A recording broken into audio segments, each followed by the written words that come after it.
that support. All you need is support. It's so easy, don't depend on them, don't wait for them. Don't let them tell you what you got to do. You got your own mind, do what you want.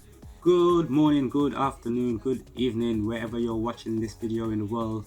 My name is P and welcome to Team PMP Multifamily YouTube channel, and today I'm going to be showing you a special video in the category of footwear. So in this footwear video, I'm going to show you in my business how and why the footwear category is really important, and the processes I take and the processes I go through in making sure that my footwear stand out, not only because they're the right brands, good condition, but also they have really good pictures. So I'm going to be showing you how I take the pictures, the setup I go through, the setup I have, the routine for efficiency, and also so that to show you anyone can do this. You just got to be organized and have a process that you create for yourself, and also have a few tools. So I'm going to show you the things I use today as well. This is my photo booth.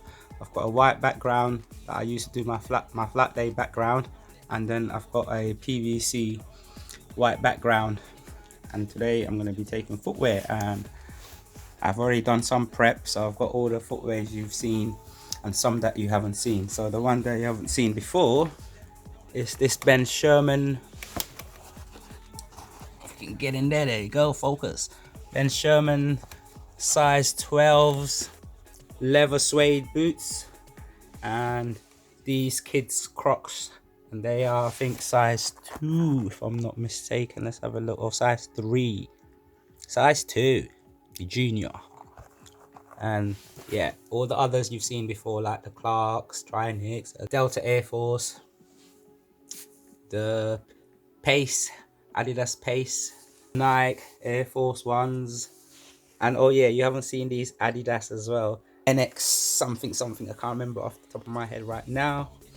And then the Crocs, then we've got the Adidas Torsions, and then where we started from, and of course the pièce de résistance. That's the one I'm going to do first. I have also on the table here for you, show you all the tools I use.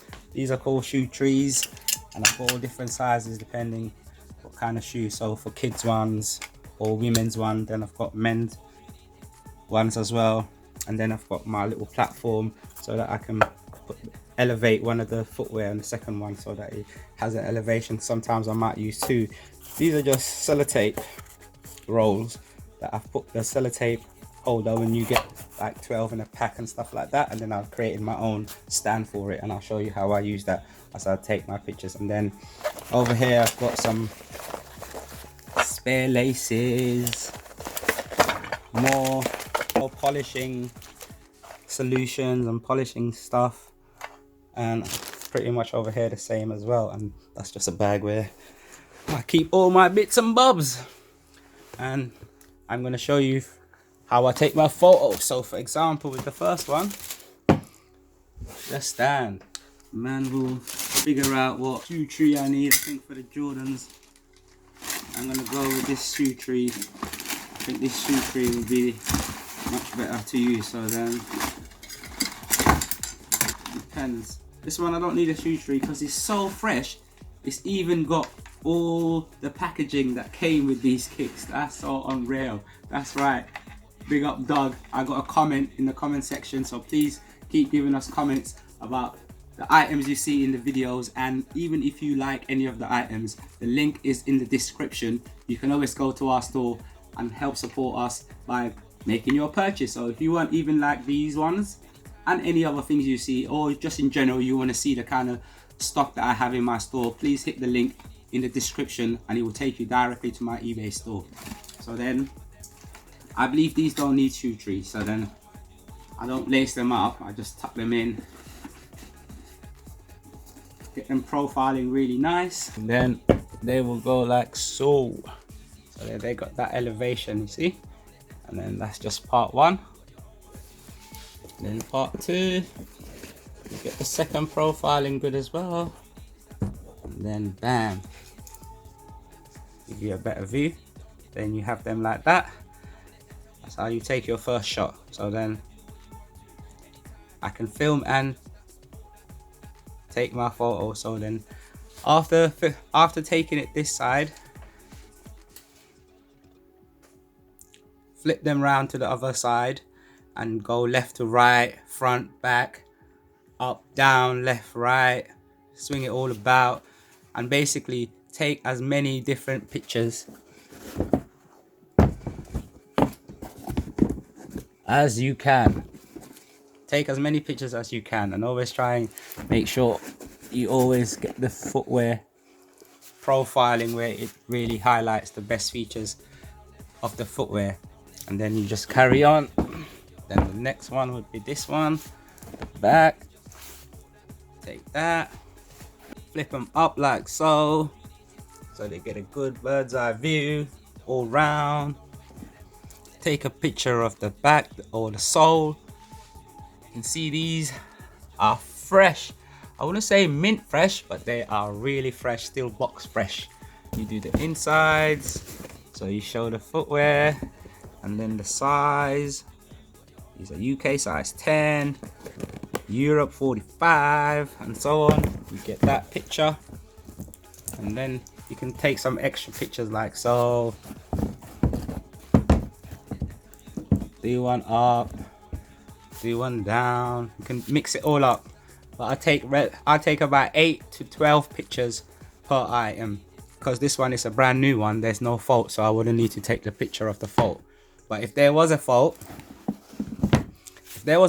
I will take a picture of the fault to show that yes, there is a fault, or there is a rip, there is a nick, there is a tear, or whatever it is, including sometimes the laces, or people like to see these bits as well. So these are high tops, so it's important that you show all around. So I'll show you the next footwear.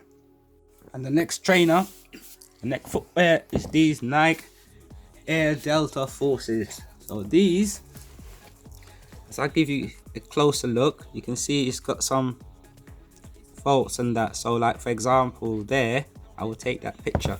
It's not pulling away, but it's just to show that it does, and it is pre-loved, and it does have some slight faults and issues that may be for some, may not be for some. So this might be good for skateboarders and just something to wear when you're going walking or for the garden. So yeah, that's with this one. So at this stage I've got one with shoe tree and it has been polished.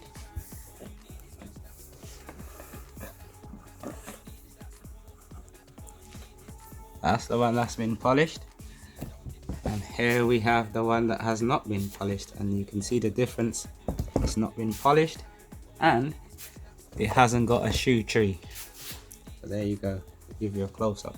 No shoe tree, no polish. Shoe tree and polished. Shoe tree and polish. Shoe tree and polish. So I'll get them both polished and take a picture of them. And this is how I polish. So I start at the top where the leather and the sole meet up, and I'll polish alongside it, along it. That's where we had the problems. You don't need to use a lot of polish. You don't want to use a lot of polish. You just want to slightly polish it just to give it an edge. So I'm not using a lot of polish, so just keep polishing it. Just a bit like what you saw me doing when I was washing them. You just want to give it an overall general improvement. And there you have them both, ready to be photographed for the new listing. So I'll show you the next ones, but it's just going to be a repeat of the same, because that's from the best to the worst. I'll show you how and what I do to make my footwear stand out and have the pop in the listings, so they'll sell for not only quickly but also for a good price or accept a good offer. So I'll show you them near the end, what they look like. So here are all the footwear that I've done and you already are getting familiar with them, and now they've all been photographed, and the next time you will see these, they would have sold. Next time you see these, they would have sold, and I'll show you how they progress in the next video and the final video, which will be the update video. So you've seen me clean, sort, do all my bits and bobs, so please keep watching on the next video, subscribe, and watch out for the next sales video. Team P&P, keep watching, subscribe, like, check out the description, and leave us a comment. Come on.